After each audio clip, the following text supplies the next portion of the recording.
Mars, commonly referred to as the Red Planet, is one of our closest neighbors beyond the Moon. It has qualities that make it a potentially habitable outpost.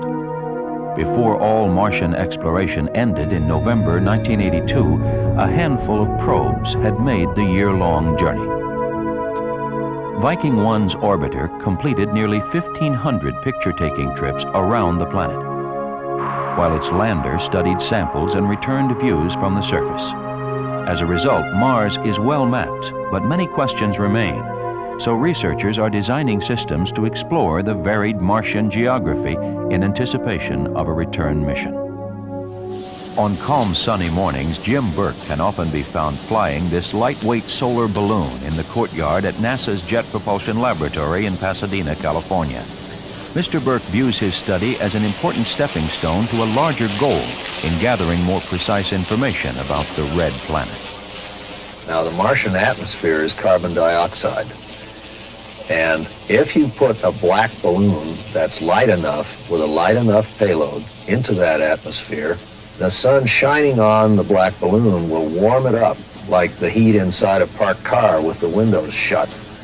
And it gets hot enough inside to become a hot air balloon.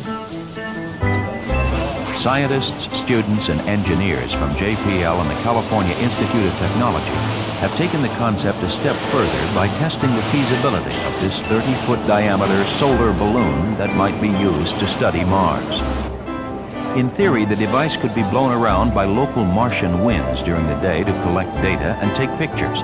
At night, it would cool down, lose buoyancy, and lower itself to the ground to survey the planet's surface. The small, clear balloon holds the larger one off the ground at night so it won't get damaged.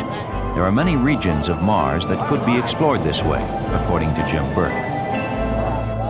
One very interesting possibility is to put the balloon in the atmosphere, get it inflated, operating up in the polar regions, and let the circumpolar winds drift it down across the polar cap over the layered terrain, which is in the canyons that spiral out from the polar cap, then across the immense dune fields that surround the polar caps, and on downward into temperate latitudes on Mars. To remotely explore the surface of Mars, a number of devices have been investigated. They include early roving vehicle prototypes designed to crawl or wheel their way across alien terrain. Rovers continue to be designed today based on some of these models. University of Arizona's Lunar and Planetary Labs graduate students and faculty have recently built this gigantic two-wheeled prototype Mars rover. Another vehicle being developed is this robotic six-wheeled version, which is JPL's latest test bed for understanding the control and vision systems needed for a Mars mission. According to Brian Wilcox of the Robotics and Teleoperators Research Group at JPL, sending commands to a rover on Mars would be difficult because of the 10 to 40-minute round-trip delay. You can't just sit there and steer in your armchair from a TV monitor and make the vehicle do useful things because of this long speed of light delay. So we've identified several techniques to maneuver a vehicle on Mars in such a way that you can go useful distances in a day in spite of the fact that the humans are this long speed of light delay removed from the action.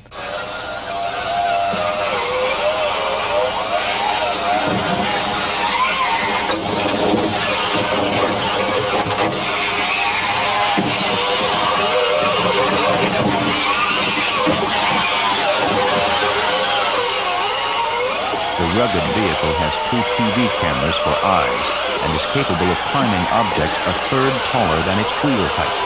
The proposed mission vehicle would have robotic arms to make measurements and collect rock and soil samples.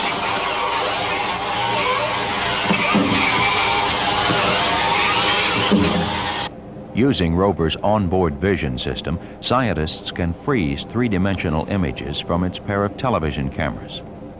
They can then designate the pathway to follow, continually updating commands from Earth so that the rover is able to avoid obstacles and hazards.